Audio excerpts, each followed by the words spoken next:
Welcome to Cthulhu Confidential, and this is Fatal Frequencies. And today, we're going to have Sive, who is sitting across from me, taking on the role of Vivian Sinclair, an intrepid reporter working in New York City.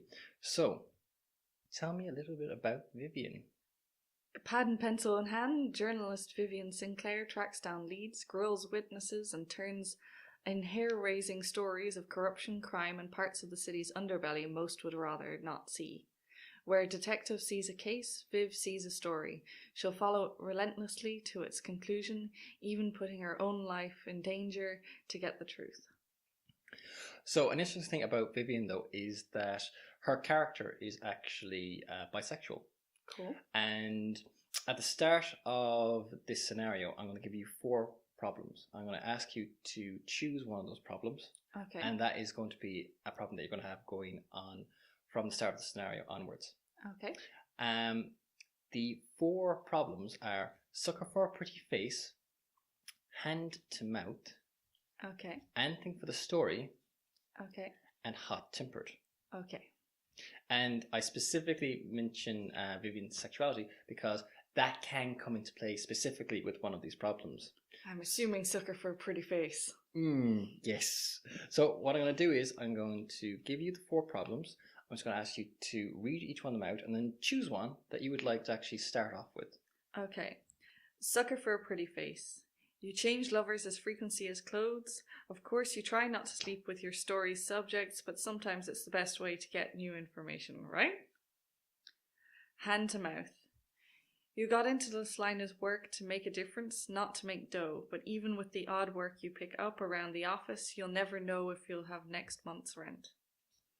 Anything for the story. Every good reporter remembers the time their nose for a story put them in danger. You, on the other hand, you remember the time or two it didn't. Hot-tempered. You go from 0 to boiling over in the blink of an eye. Whether it's for justice or personal dignity, it puts a strain on relationships and even employment. Okay, so I think I'm going to go with hand to mouth. Okay. A good one, a classic one, especially since we are playing in Depression era America. Yeah, no, that was kind of my thought process. I was like, this seems very. I know about Hooverville. It's right there in Centre Park. That is what is hanging over my head. So, for context, today the date is Monday, May 14th, 1937, and we're going to be opening with Vivian in the newsroom of the Herald Tribune. So it's early in the morning. You arrived in not quite at the break of dawn, but you arrived in certainly before the rest of your colleagues had started to shuffle in, some of them nursing quite serious hangovers to finish off a story whose deadline may have been looming over your head. Yeah, I'm also assuming the office is way more warm than my apartment right now. Well, there is a nice funk of smoke hanging in the air. It's, I want to say, coming up towards 9 o'clock in the morning. So that haze has already deepened. So standing up, it's kind of hard to see fully across the room through that haze. There is the constant tap, tap, tap of typewriters going on around you. However, you have submitted your story and you now find yourself seated at your desk. So tell me, what about your desk kind of signifies it as your space? My space. Well, say lots of cutouts from newspapers, like either things that have interested me that I might get back to if something similar happens again, things I think might become leads, and probably lots of leftover coffee cups. No, I clean those up. Okay. Definitely. Do you have like a single coffee cup that's yours? Yes. Okay. Yes. Those bastards do not get my coffee cup. Like, they will never wash it. They will leave it somewhere by a printer. They know this is mine. Then let's just touch on then your last story. What was the last story that you just submitted? Skimming on the docks. Ooh. It was a low-level corruption thing. It didn't go high up into the, like, high-ranking people in the docks or anything. It was just turned out to not actually be that interesting. It was just some people taking a bit from each of the crates. Oh, okay. It was the packers. It was the ones that take it out of the big boxes and put it in the smaller boxes. So it's a story that had a little bit of teeth to it, but you didn't end up having to get mixed up with the mob or any of the serious players in town. No, I was kind of hoping that it wasn't just the packing guys, but it turned out that this was one of the few ones where the guys higher up hadn't copped to it yet. They were very annoyed that they hadn't been getting their kickbacks that they were owed from it, but they could at least, especially when they're going to learn about it in the morning newspaper. Yeah, they're genuinely correct deniability. Okay, so you're there. You're seated at your desk. You have a little bit of free time, essentially, ahead of you, as in your story is submitted. How would you normally spend that downtime? I mean, obviously you're meant to be working on another story, but what do you do in that little lull? Gotta try and avoid being asked to type up someone else's story. Ah, right. So looking busy. Looking busy, pretending I am working on a story until I get one. I'm not typing up some idiot who can't spell story, but just because they keep on lacking the P key. Okay, then you're somewhat relieved when the phone on your desk rings. Okay, I answer it. Viv? Yes? This is Clara downstairs. I've got a young woman who's looking to have a word with you. Says it's important. Send her up? Yeah, she'll be with you in a few ticks, love, okay? Okay, cool. Right. You're there seated at the desk. A few minutes elapse, and then you see at the other end of the room the door of the elevator that leads into the newsroom opens, and a young woman steps out. She's a stranger to you. You've never seen her before. At a guess, she is probably in her either very late teens, early 20s. Right? She seems to be wearing a very simple dress. It looks clean and well cared for, but it's certainly not upmarket. Okay. She is visibly very nervous. She is standing there just past the doors of the elevator, looking around the newsroom. She seems to be scanning around, presumably looking for you. She hasn't seen you yet. You get the distinct impression that she's very, very nervous, and she seems quite out of her depth. Okay, so she doesn't necessarily want to come into the bustling newsroom. It's like you are like one of the few women in this room at the moment. There are some other women, but they are primarily secretaries. Yep. And nobody's going near her. Everyone's doing their own thing. So do you want her to see you? Let that kind of play out? I'm going to get up and kind of head over towards her, maybe see if we can't find a nice empty stretch of corridor. Okay, yeah. With my notepad, of course. As you kind of start to approach her, she sees you walking towards her, and you kind of see that look of relief kind of like flood her face. She steps forward, she extends her hands. Are you Miss Sinclair? Yes, I am. I'm really sorry for just showing up like this, but I was wondering, could I have a moment of your time to discuss maybe a story you might be interested in? Anytime, yeah. Do you want to come out into the hall, or do you want to come? You can come to my desk. I have a chair there. She looks around and says, wherever you think is best. Okay, come to my desk. Let's get her seated in a chair next to it. Steal someone else's chair. Perfect. Yep. There is that moment where you have her seated and someone else actually comes around whose chair you've actually just after stolen, who kind of gives you like a look and then kind of like harumphs and turns around to steal someone else's chair. Yep. She sits kind of like slightly primly, like she's kind of, you can see from her body language that she's nervous. She's not really sure what kind of reception she's about to receive. She's taught to sit properly in her chair. She looks like she has certainly an idea that like she's trying to present herself as well as she can, but you can tell by her clothes and certainly by her manners that she's like she strikes you as being kind of like working class. Well, the nuns don't let you slouch either. No, they don't. She looks at you. My name's Sadie Kane, and well, the thing is, I'm engaged to a man by the name of George Preston.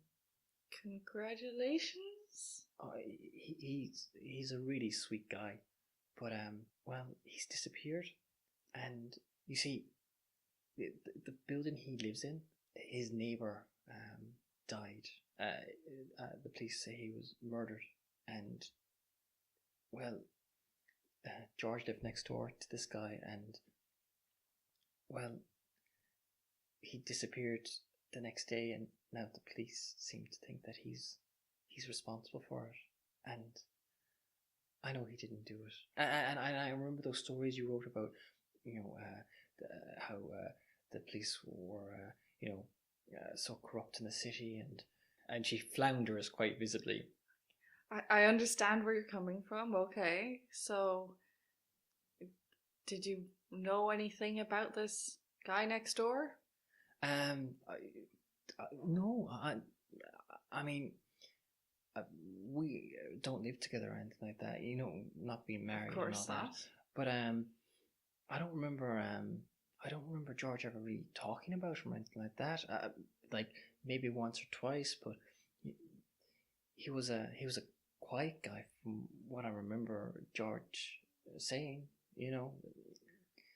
It wasn't as though there was any bad blood between them or anything like that. Have you heard anything from George at all? No, gotten any messages? No, he's dropped up the face of the earth. I mean, it's not like him. And look, what does he have a job? Yeah, and he had a pretty good job as well. He worked for a place called Fuller Electrical Repair. He was an electrical repairman. Really clever. I mean, he would have gone to college if his folks had the money. But again, she just kind of stammers to a stop. Okay, well, if you tell me where his apartment is, and if you know the name of the man that was murdered, then I can have a little look into this. I don't know how much I'm sold on this story, but I definitely want to get onto a new one before anybody decides that misremembers that I'm not in the secretarial pool and I'm in fact a journalist. She gives you an address for a third-story apartment number near the Brooklyn Navy Yard.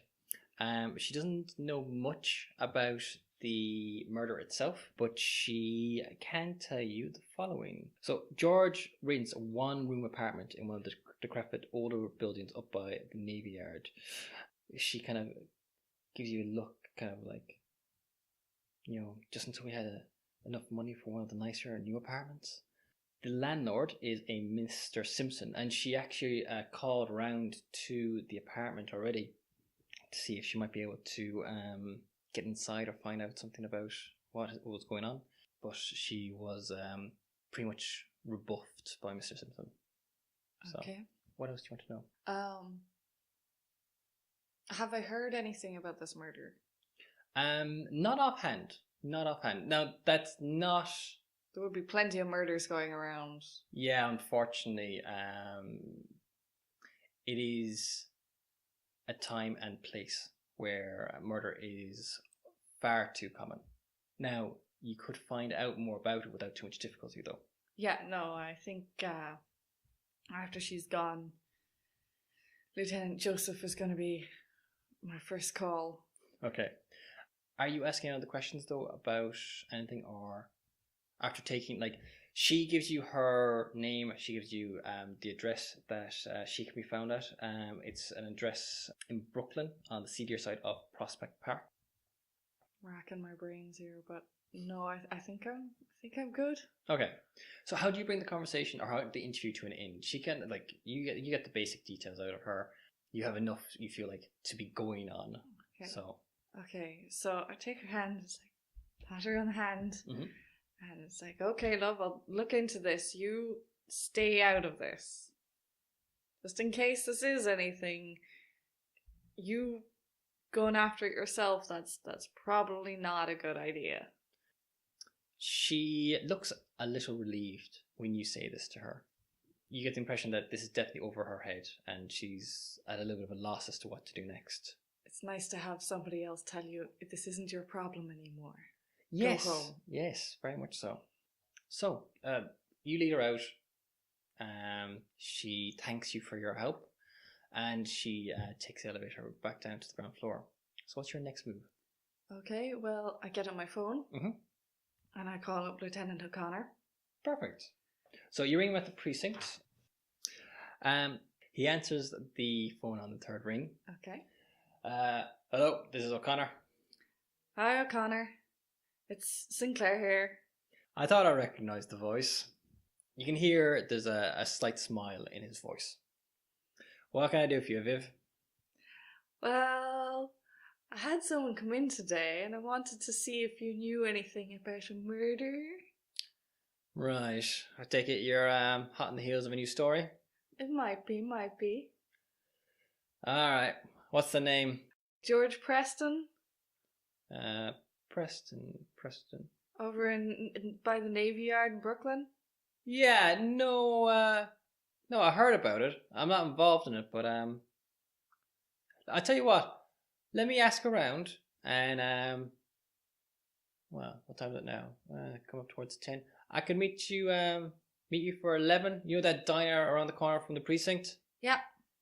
Yeah. All right. Well, I'll see you at 11 then. Okay. Okay. Where am I in relation to that? You're not that far away. Okay, Yeah. so cool. I'll get my gear together and get away from my desk. Tell my boss that I'm going to check out a story. He grunts at you. Cool. Yeah. It's Put about the chair back, looking at the other guy. A grunt from your boss is as good as a glowing smile from most other people. You know. At least if he's not yelling at me about deadlines, then I'm happy. Yes, he was last night. Now he's grunting at you again. We won't talk about last night.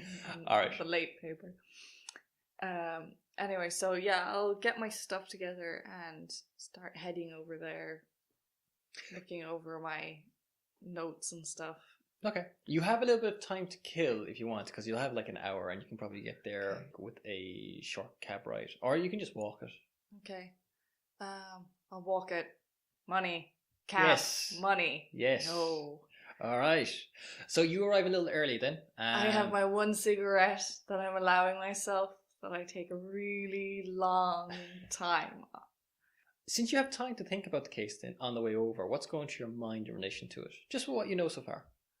Okay, well, she really doesn't seem to think that this guy is capable of this, or even knows the guy well enough to care about him.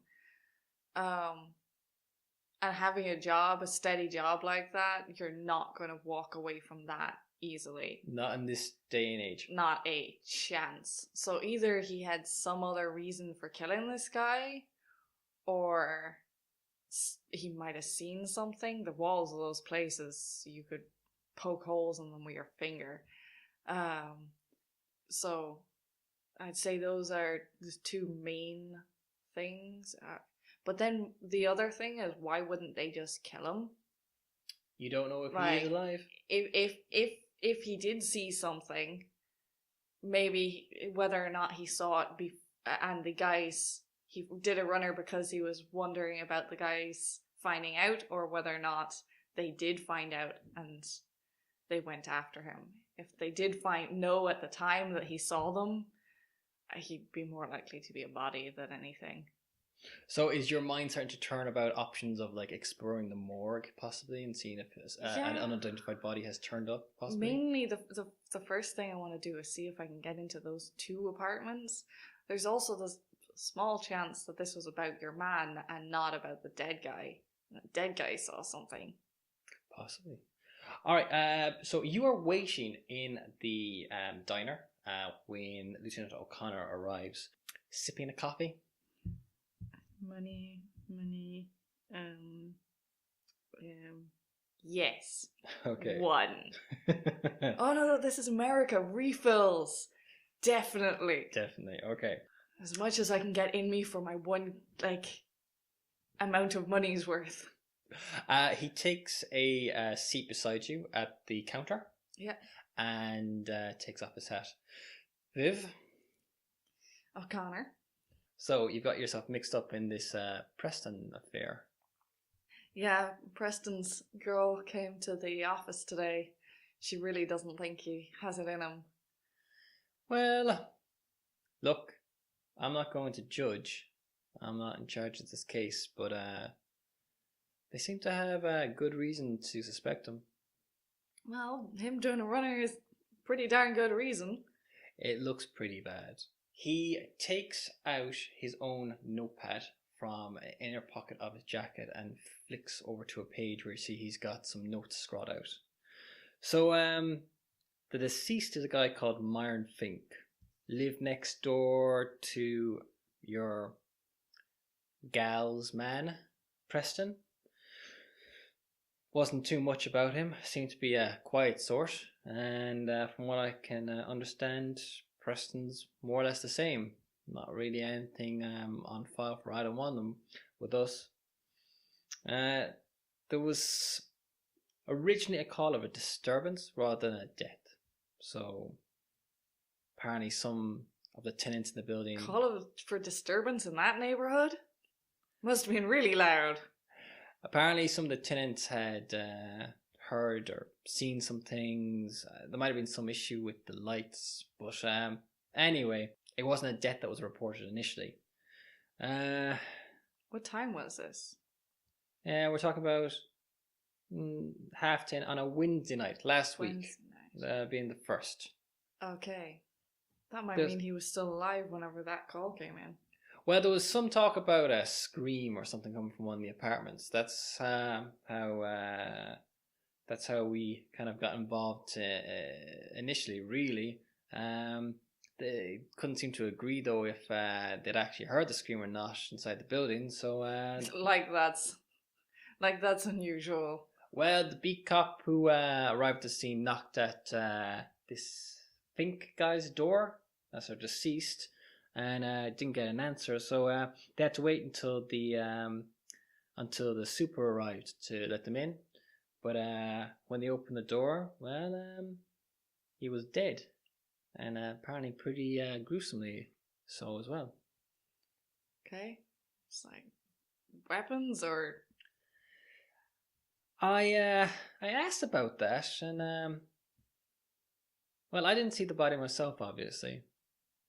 But from what I can make out, he was pretty badly torn up at the very least. I know some of the guys who were there, and some of them have been hitting the sauce pretty hard the last few days, and they don't seem very keen on talking about what. That takes work. Yeah, whatever they saw left a bit of an impression on them. Anyway, the body's been taken down to Bellevue. Don't think it's been taken away from there yet. So you would know this, thanks to your bureaucracy. Yep. That would be the morgue at Bellevue Hospital on 29th Street. Okay. Do they have anything on the Preston dude except for him leaving? Do they check his apartment? I don't know anything about how'd they find out he was gone? I'm not sure, to be honest with you. He kind of has a flick through his notes again, and you can see like he's got like bullet points written out. Sorry, can't tell you off the top of my head. The fella in charge is James McAdams. He's competent. He knows what he's at. He knows his business, so he may have put out some feelers, asked around, made sure that nobody was acting suspicious or anything like that from the building itself. Things like this, dispute between neighbours does happen. Yeah. Did they find anything in his apartment? Again, I don't believe so. I didn't hear anything about it. The fact that he disappeared was what really got that's him on his tail. Pretty much. It's pretty much the damning evidence you need. Yeah. The girl doesn't think that they even knew each other well. Maybe he didn't tell her everything. It'll be the first time. Maybe the guy played tuba. He gives you a smile. You know, Viv, in this city, people have been killed for a whole lot of stupid reasons. Played the radio too long and too late. Okay, well, thanks, O'Connor. Hey, I'd look. buy you pie, but I'm not going to buy you pie. That's all right, Viv. That's all right. Let me know if you need any help with this. Just try not to get caught up in anything official. I won't this time, I promise. Well, look, fair warning, McAdams. He's a good detective, but he plays by the book. I don't think he'd appreciate it if he found out that you were snooping around his case. I'll try. Oh well, can't ask for more, I suppose. He steps up. He throws some coins onto the counter. Yeah. Doffs his hat and walks away. Okay. I leave exactly the right amount for the tip. Because that waitress probably has been paid even less than me. So what's your next move? Morgue. The morgue. Okay. Is it open now, or? So, the morgue would be open. You're passingly familiar with the morgue. Now, getting access to the body is a different thing. Where does Louisa work? So, Louisa, your contact, is the chief nurse at the sanitarium that her husband established.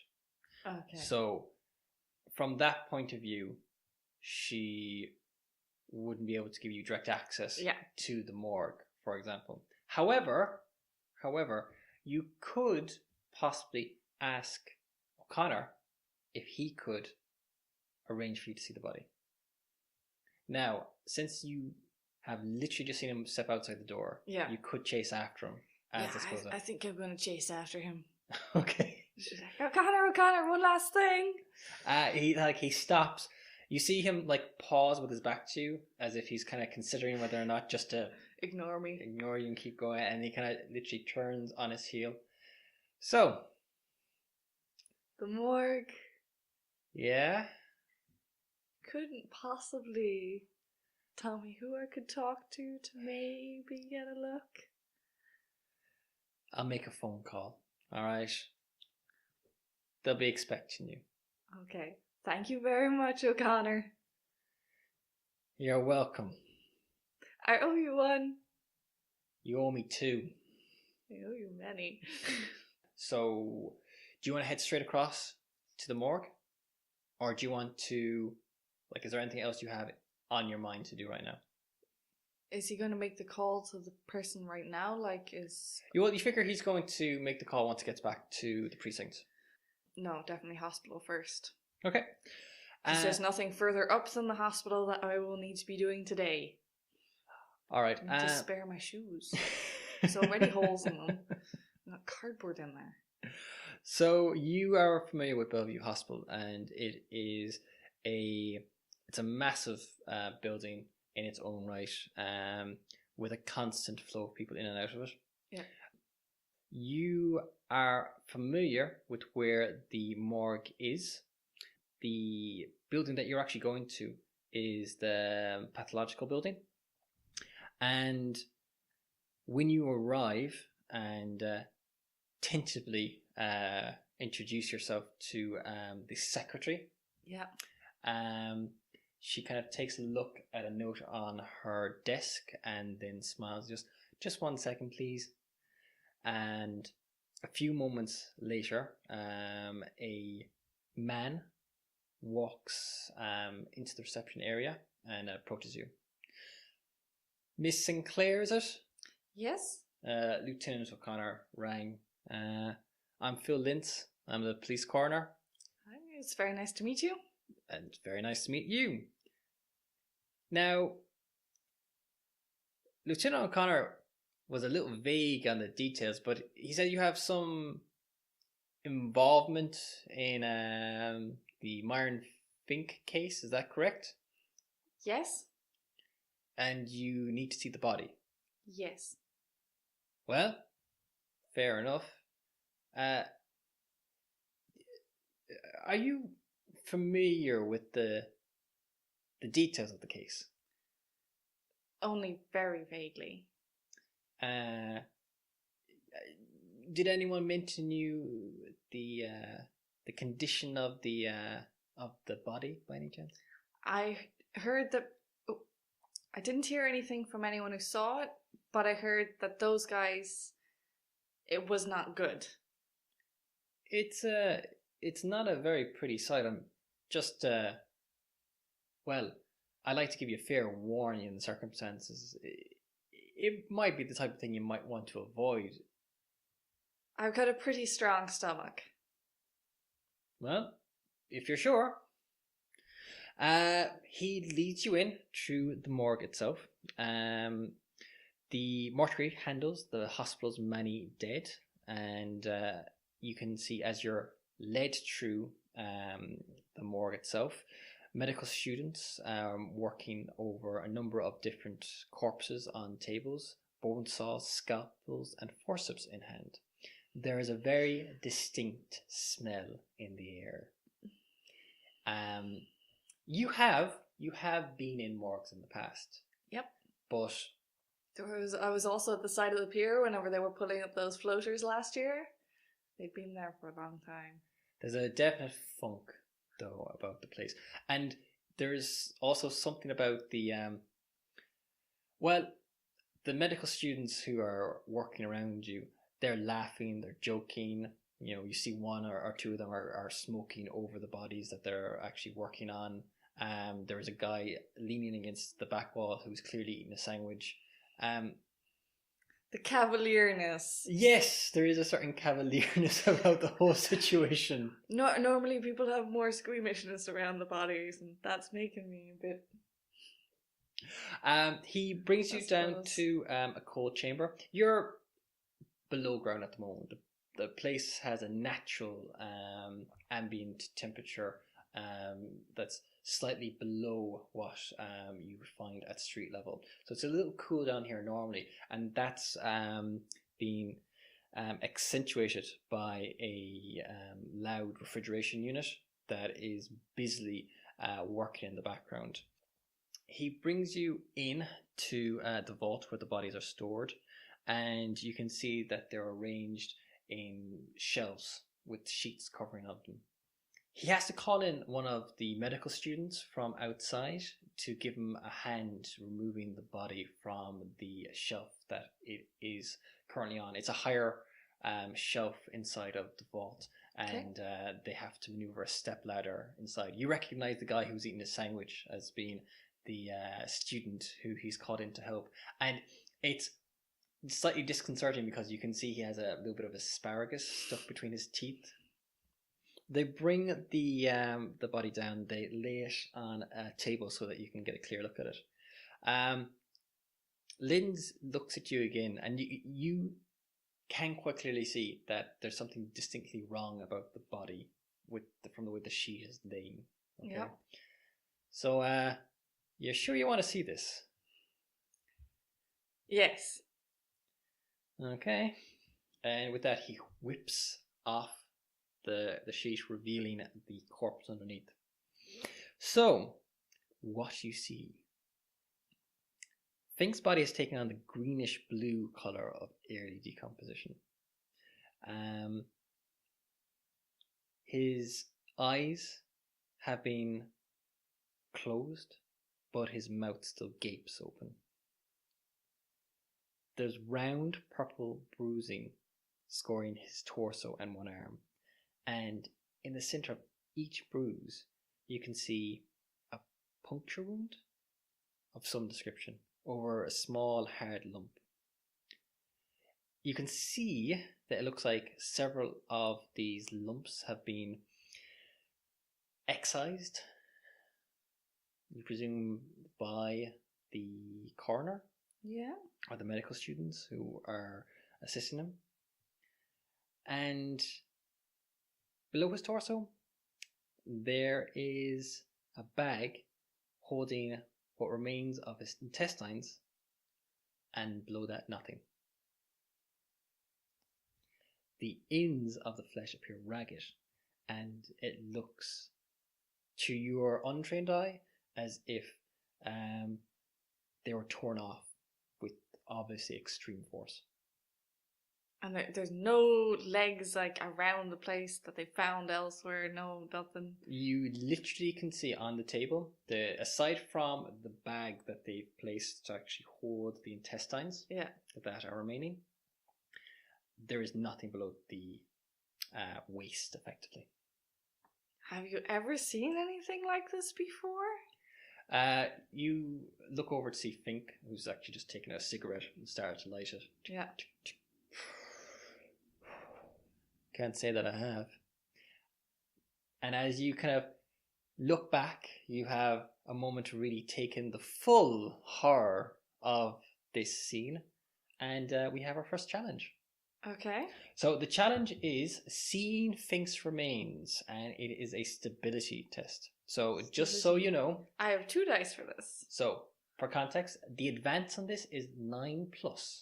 Okay. And I must ask you, do you want to take on an extra problem? 9 plus is the 2 advance. dice. Yes. So the average for that is 6. Mm-hmm. So 7. no. 7. 7. Yeah. No, I won't. Okay. So roll the first dice. Oh. That's a 1. Crud. And our second dice. Okay, no, I don't. So total is 5. 5. So it's a hold. Yeah. Your horror makes you go weak in the knees. If you don't get out of here soon, you lose the contents of your stomach. How do you react to this? I live through. Okay, you bolt. Yeah, just into the next room. I'll stop, hands on thighs, breathing. Stomach stay down, stomach stay down. You feel a tap on your shoulder, and you look up to see the same medical student standing there. Yeah. He's still got that sandwich still wrapped in his hands. Yeah. And he's kind of looking at you, and he still has that asparagus stuck in his teeth. And he's like, you okay? You want a drink of water or something? Yeah, I think that would be good. Yeah, that's a lot. He guides you over to a seat, sits you down, goes across the room, comes back with a glass of water. Okay, drink some of that. Have you ever seen anything like that before? The guy inside there? Yeah. No. Pretty weird, isn't it? How much strength would you need to take his legs off like that? Ooh, I don't know. It's an industrial accent though, isn't it? No. Really? Yeah. Yeah, that's it weird. happened in his house. Apartment. What was up with his chest? I don't know. Do you want me to get Fink out here to have a word? Yeah. Yeah, hold on a second. I don't think I can go back in there. He disappears inside. He comes back with Fink. Fink, as you look up, has a slight smirk on his face. Like he's not enjoying this per se, but you definitely get the feeling that there's a lot of "I you told were you right. so." Yeah, it's not a very pretty sight. No. Have you ever seen anything like this? I'll be honest with you, it's certainly one of the stranger cases I've seen coming here in in the time I've been here. What was in his chest? The puncture marks, you mean? Yeah, it looked like you pulled something out of them as well. Yeah, that's a funny one entirely. We excised some of them to see what the actual the nodules were. Appeared to be some form of a venom. The puncture marks though must have happened after death though, probably immediately after or very soon afterwards, because the venom itself didn't have a chance to actually be absorbed into the bloodstream. That's why you have the little nodules there. Okay. And they put them in on top of the punch marks, or were the punch marks? Well, I have to admit it's speculation at this point, but in my opinion, it would look like to me that the puncture marks were probably how the venom was. No, I mean the bruises around the puncture marks. Is that part of the punctury thing, or is that like that would be my them? guess. Yeah, that would be my. They're too consistent to be otherwise. You know. How did he die? Technically, massive heart failure. From the venom or from having his legs ripped off? I presume probably from having his legs pulled off. It would be a pretty good bet. Let me put it like this. Technically, this has been put down to massive heart failure. Among any other number of things that would have caused this man to die, allowing for the injuries that he had suffered. But as far as the actual the puncture marks and the venom, frankly, that's a bit of a mystery to me. I have no idea what caused them. I'm guessing that the bruises, the puncture marks, venom, they're all obviously connected in some fashion. That would make the most amount of sense to me. But what actually caused them, your guess is as good as mine. Do you have any idea what the venom is? Well, we've sent it off for analysis, and what they've come back with is that they don't know. But apparently it most closely resembles something that's found in certain species of jellyfish. You're not exactly going to find jellyfish in a blooming apartment. No. Jesus. And he definitely died on Thursday? He takes a look through the experience. He came in here on Wednesday night. Wednesday night. Okay. Like, from what I understand it, they found a very large amount of blood at the apartment itself, and they didn't find the rest of the body. So it seems that whatever happened to him did happen inside the apartment, allowing for the blood loss, and whatever did happen to him was very fatal. You don't say. Gum? I know, I'm good, thank you. Okay. Well, thank you for your help. You're welcome. I'm not gonna know if I mean thank you for showing me that, but thank you for your help. Well, I did ask. I know you did. It's just, that was... You want someone to walk you out, maybe? No, I'm good. I'll just... Thank you. Start wandering. You see him kind of turn away and return back to his own duties, and he kind of leaves you to kind of shuffle out of the morgue, still a little taken aback by what you've actually just seen. That can't have been one person. Like, you have, in fairness, seen a number of bodies in your time, and that is certainly one of the most bizarre corpses that you've ever seen. I would expect that from like an industrial accident, not apparently one guy in his apartment getting pissed off with another guy in his apartment with the things that they have in their apartments to kill each other with. When you get outside then, you're out in the thankfully fresh air, or the fresh air of New York. The New York air. Yeah, which is by comparison... it's the only air I've ever known. Yes, a relief. Having seen what you've seen though, does that change your thinking on this? It pushes me further into this dude can't have done it by himself category. Okay. It's like if he did do it, he is into some weird stuff. Mm-hmm. He is not who that girl thinks he is if he had anything to do with that, because that's not like physically possible for a single normal human being to do. Okay. And why on earth does he have something that looks like jellyfish venom that he can inject into corpses? Like, if he did a runner, would he not just not take the time to inject it into the corpse while people were running around calling police? It certainly is quite a conundrum. He's an idiot if he did do that.